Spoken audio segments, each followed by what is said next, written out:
प्रभु भोज की सेवकाई के संबंध में है हम लोग जो मनन करेंगे।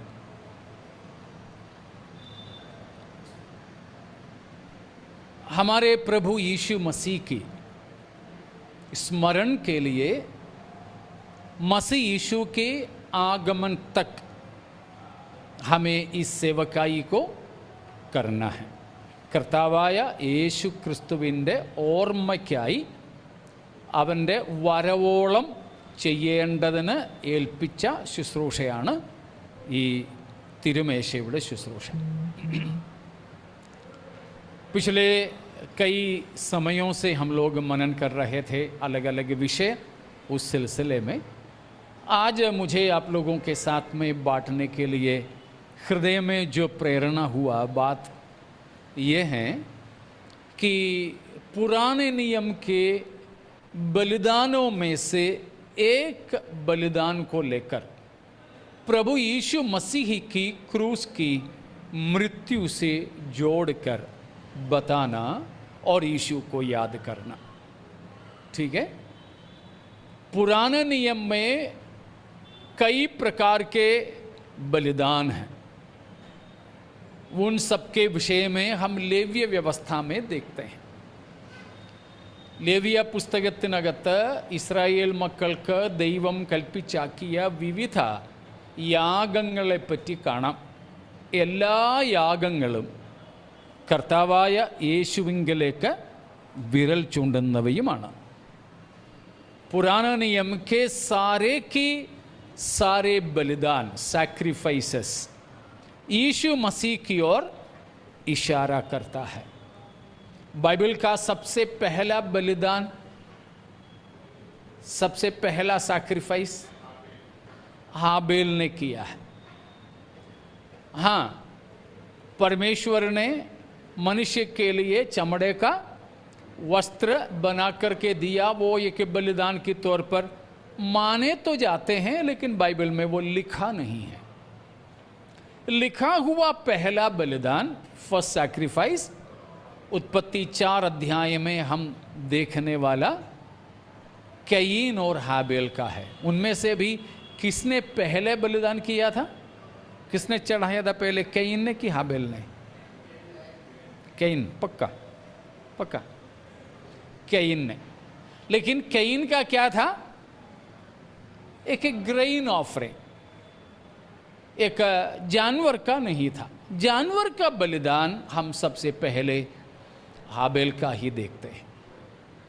और इब्रानियों का लेखक बताता है कि हाबेल ने भी जो बलि चढ़ाया था किसको देख करके चढ़ाया? यीशु मसीह को। इसीलिए है इब्रानियों 11 का शुरुआत में लिखा है कि हाबेल क्या किया? विश्वास से कैयीन से भी उत्तम बलिदान चढ़ाया। तो हाबेल जो चढ़ाया, मनुष्यों में से पहला बलिदान जो हाबेल ने चढ़ाया वो भी यीशु मसीह की ओर आगे को देख करके था।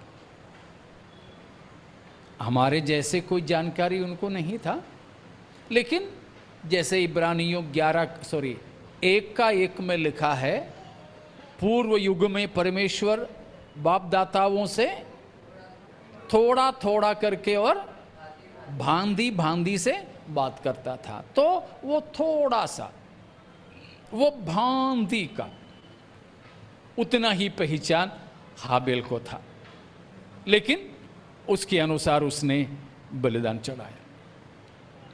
लेकिन पुराने नियम में और खास तौर पर 2 बलिदान, बाकी 5+ सैक्रिफाइसेस लेविटिकस में हैं, लेवी व्यवस्था में हैं, लेकिन वो सारे की सारे बलिदान भी यीशु मसीह के बारे में ही बताते हैं।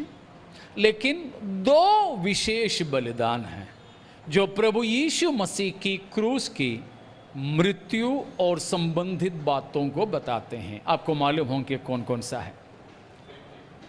പഴയ നിയമത്തിലെ എല്ലാ യാഗങ്ങളും തന്നെ കർത്താവായ യേശുക്രിസ്തുവിൻ്റെ ക്രൂശ് മരണത്തെക്കുറിച്ച് പ്രസ്താവിക്കുന്നതാണ്.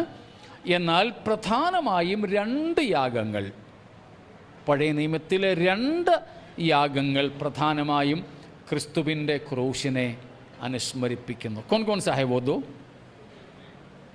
पहला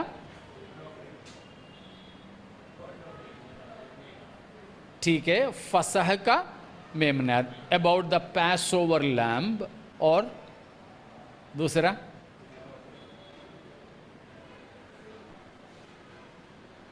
गलत हो भी तो कोई बात नहीं, लेकिन थोड़ा सोच लो जी। हाँ, वो 5 वाले में आता है।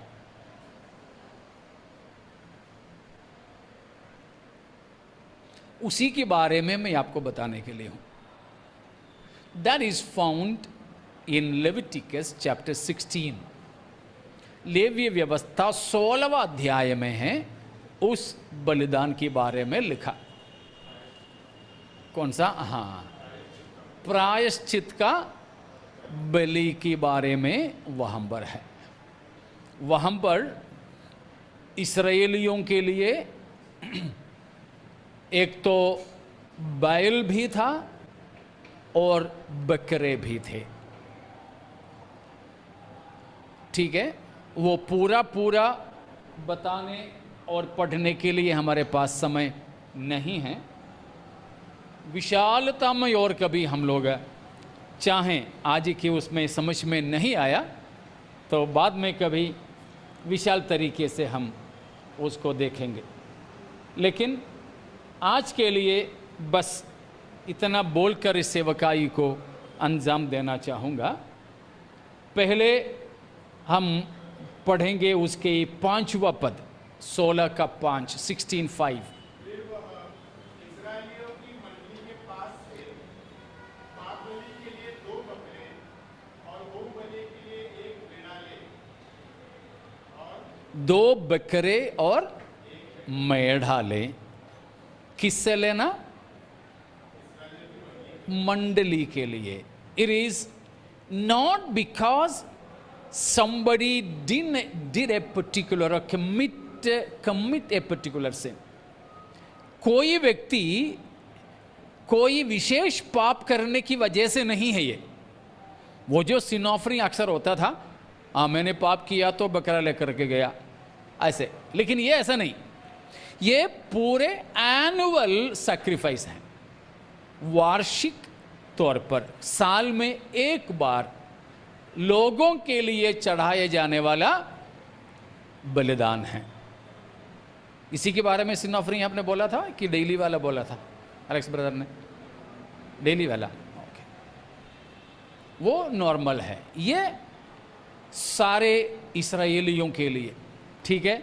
और उस बीच में महायाजक के लिए भी है, लेकिन उसमें हम लोग नहीं जाएंगे अभी, ठीक है। अब उसकी 8, 9 और 10 भी। और हारून दोनों बकरों पर चिट्ठियां डाले। हाँ, एक चिट्ठी यहोवा के लिए जी, और दूसरे अजाजेल के लिए हो। हाँ, वो अजालेल कौन है करके किसी को मालूम नहीं है, ठीक है। अजालेल अभी फ़िलहाल हम उतना ही समझ लीजिए। उसका कई ओपिनियंस हैं, लेकिन उसमें हम लोग अभी नहीं जाएंगे, ठीक है। 2 बकरे, उसके लिए 2 चिट्ठियाँ। एक चिट्ठी में लिखना यहोवा के लिए, दूसरे में लिखना असालेल के लिए। हाँ, और जिस बकरे पर यहोवा के नाम की चिट्ठी लिखते जी, उसको हारून पाप बलि के लिए चढ़ाए, हाँ परंतु जिस बकरे पर अजाजेल के लिए चिट्ठी निकले जी, वह यहोवा के सामने जीवित खड़ा किया जाए कि उससे प्रायश्चित किया जाए और वह अजाजेल के लिए जंगल में छोड़ा जाए। ठीक है। 2 जानवर, उनमें से एक को बलि चढ़ाना और एक को जंगल में छोड़ देना, जंगल में छोड़ देना। इनमें से कौन सा है यीशु मसीह का प्रतीक? जी, दोनों भी, दोनों भी। मतलब यीशु मसीह हमारे लिए प्रायश्चित की बलि भी हुआ और हमारे पापों को लेकर प्रभु चला भी गया। ठीक है, वो पूरा अध्याय आप लोग हो सके तो आज ही एक से अधिक बार पढ़ लीजिएगा। अब हम उसकी 15वां पद को पढ़ेंगे। फिर वह उस पाप बलि के बकरे को जो साधारण जनता के लिए होगा बलिदान करके उसके लहू को बीच वाले पर्दे के भीतर ले आए और जिस प्रकार बकरे के लहू से उसने किया था ठीक वैसा ही वह बकरे के लहू से भी करे, अर्थात उसको प्रायश्चित के ढकने के ऊपर और उसके सामने छिड़के। इब्रानियों 9 का 11 से लेकर पदों में इन्हीं बातों को लिखा है। पढ़ने के लिए समय नहीं, आप लोग जोड़ करके बाद में देख लीजिए। प्रभु यीशु मसीह बकरों और बछड़ों के लहू से नहीं, फिर साथ में चलिए ना,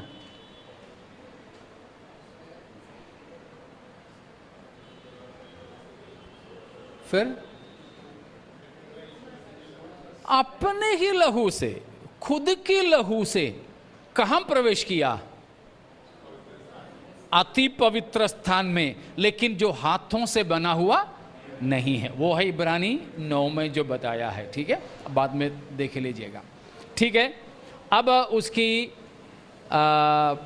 20 को पढ़िए। जब वह पवित्र स्थान और मिलाप वाले तम्बू और वेदी के लिए प्रायश्चित कर चुके तब जीवित बकरों को आगे ले आए और हारून अपने दोनों हाथों को जीवित बकरे पर रखकर इस्राएलियों के सब अधर्मी कामों और उनके सब अपराधों अर्थात उनके सारे पापों को अंगीकार करे और उनको बकरे के सिर पर धर कर उसको किसी मनुष्य के हाथ जो इस काम के लिए तैयार हो जंगल में भेज के छुड़वा दे। एक बकरा को प्रायश्चित की बलि करके चढ़ाया, उसके लहू पवित्र स्थान में छिड़का, सारे इस्राएल देश के लोगों के पापों के प्रायश्चित के लिए।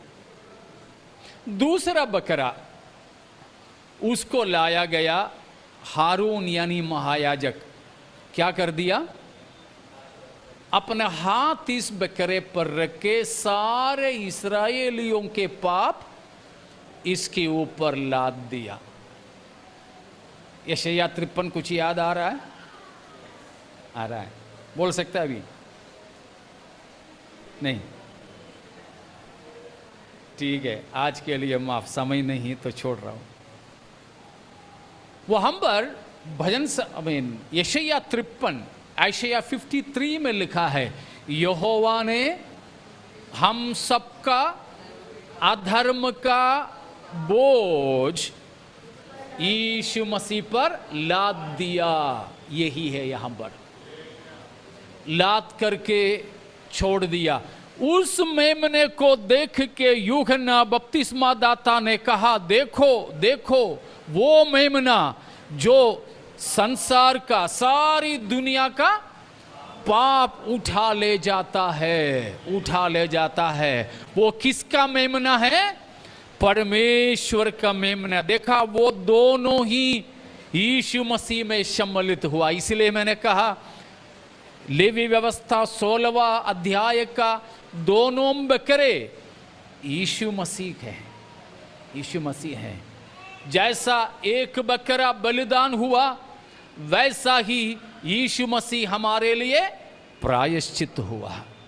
एक बकरे के ऊपर सारे अपराध लाद दे करके मरुस्थल में छोड़ दिया, वैसे ही प्रभु यीशु मसीह पर हम सबके अपराध को पिता लगा करके इस दुनिया में छोड़ दी। एक चीज और बोलकर मैं समाप्त करूं। अब उसकी 27 को पढ़िए।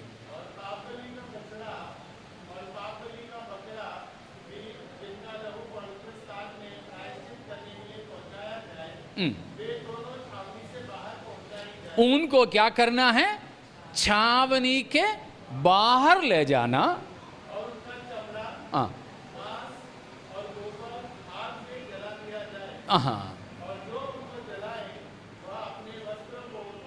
ठीक है।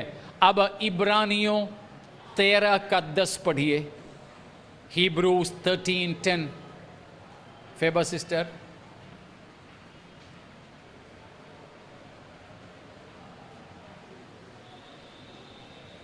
Hebrews।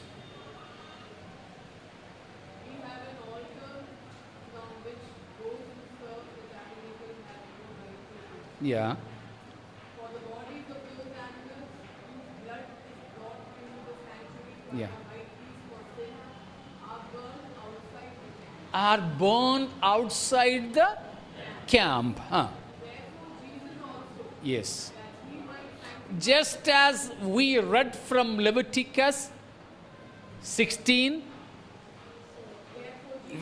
just as we read from Leviticus 16, verse number 27, here it is says, as in the same way, Jesus also, that he might sanctify the people with his yeah, own blood, yeah, suffered outside the gate. outside the gate.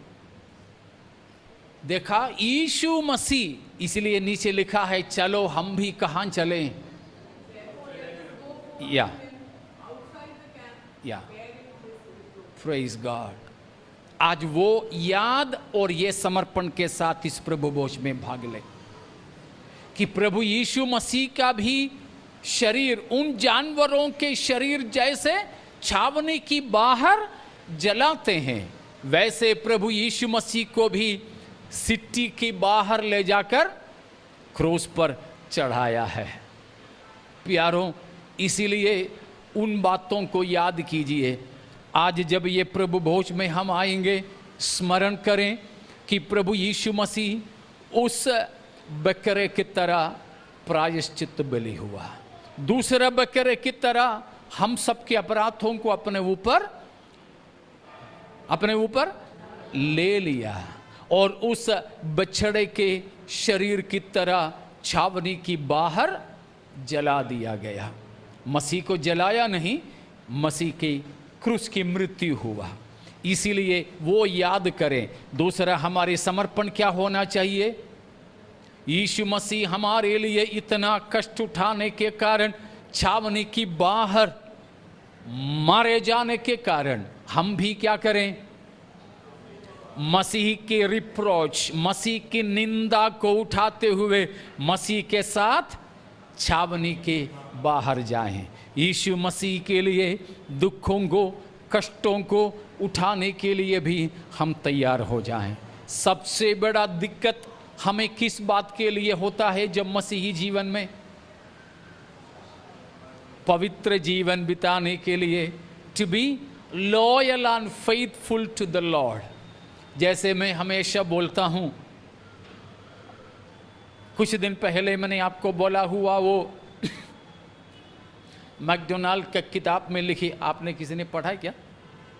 अपने group में discipleship का वो book डाला था, किसी ने पढ़ा क्या?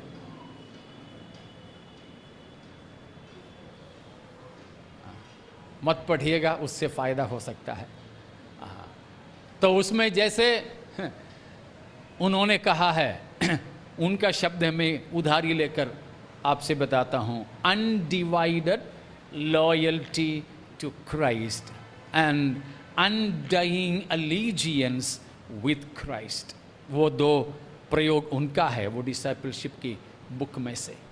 तो प्यारों, हमको भी चाहिए कि प्रभु यीशु मसीह के साथ एक अनडिवाइडेड लॉयल्टी, मतलब अविभाजित एक अधीनता मसीह से, मतलब हमारे हृदय, जैसे पहले भी एक बार बोला था, देयर इज ओनली वन तख्त, there is only one throne in our life, and that should not be shared with anyone, but that is solely for Christ.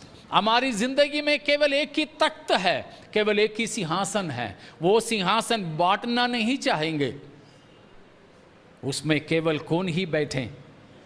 यीशु मसीह ही बैठे।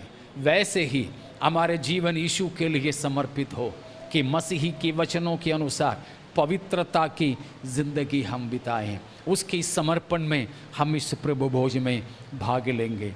आइए अपने आप को